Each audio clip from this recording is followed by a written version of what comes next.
Hey guys, if you want to try this craft, which will give you a nice little kind of see-through decoration to put in a window, you're going to need a piece of paper.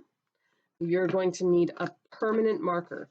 You can try a crayon if you want to, but the oil might make it smear. You don't want to use a water-soluble marker, so not a washable one like a Crayola marker or a Rose Art marker, because we're going to be using water paints, and when you use the water paints, they're going to make the marker smear all around. The other thing that you'll need is a pair of scissors. The part that could get a little bit tricky is you need some kind of paint that's going to be transparent that you can kind of see through. So not acrylics, not oils. I have this pan of paints that you can get at Michael's for $5 or $6 if you have some time to go over there and get it and you don't have any paint right now at home. You can use just the little pan of Crayola paint. I know they have those at Walmart for $1 or $2. Or if you really don't want to go out and pick anything up, or maybe you're out and all you can find is food coloring, or you have food coloring at your house, I'm actually going to do a little bit of food coloring too, just so you can see different ways that this might turn out.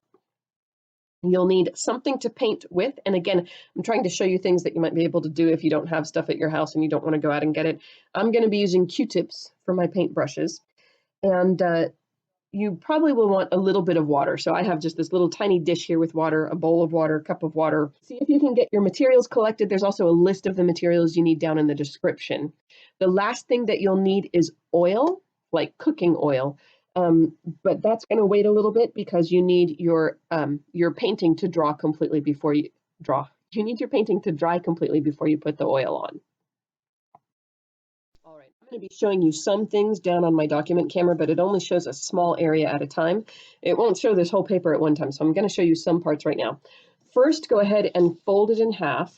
And then here you can see my open side and my fold side. On the fold side, try to draw the edge of an egg. So here's my egg. And once you open it up, you can kind of check it. I don't love this curve here, but I'll probably make it worse if I try to fix that. I really don't like this point up here. I don't know if you can see there's a little point on the top of my egg. So I'm going to snip off the point of the top of my egg. And then I'm going to get my marker. I'm going to use crayon, but crayon or marker for the next part.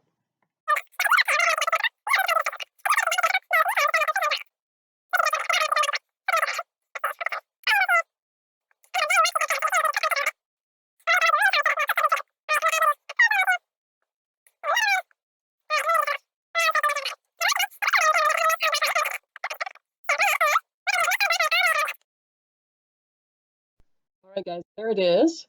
Now, next job is going to be to paint it. What I'm going to try, first of all, is my little idea here with food coloring. So I have water in this dish. I'm going to add just a couple of drops of food coloring.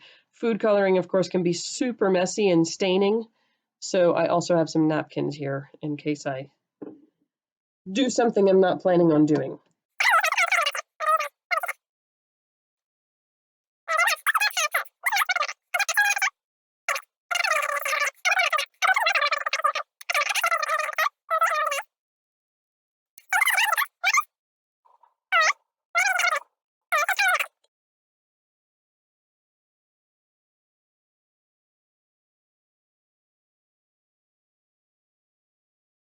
All right, guys, last thing you need then is oil, just regular old cooking oil.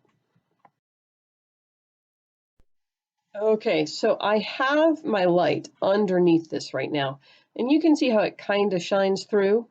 We're going to put oil on it to make it really shine through a lot. So I have this handy oil bottle here that just puts out a couple of drops at a time if I'm paying attention and doing it right. So there you can see I've just got a few drops on it, and I'm going to use my napkin here, but you can use your fingers or paper towel, whatever. And I'm going to spread it all around on here. Now you can see it's smearing my crayon a little bit.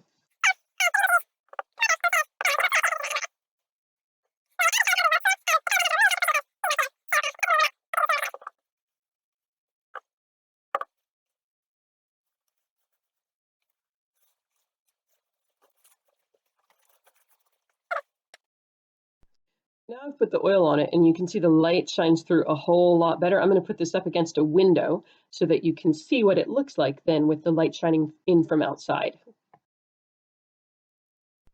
So there you can see it now in the window to my backyard. If you look up toward the top of it, you can see it's a little darker right there. That is not because crayon smeared or I have more paint there or the picture's just coming through that way. That's actually because there's not as much oil in that spot. So once you do it, you let the oil set in. You might check a couple of places and see, just like you can see up there on the top of mine, that you need a little bit more oil to make the light shine through better.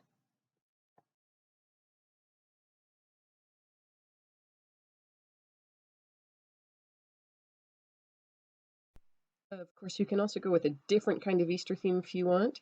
I did the whole paper painted, and then I actually tore out across and put it on top of the paper to give it kind of that shadow.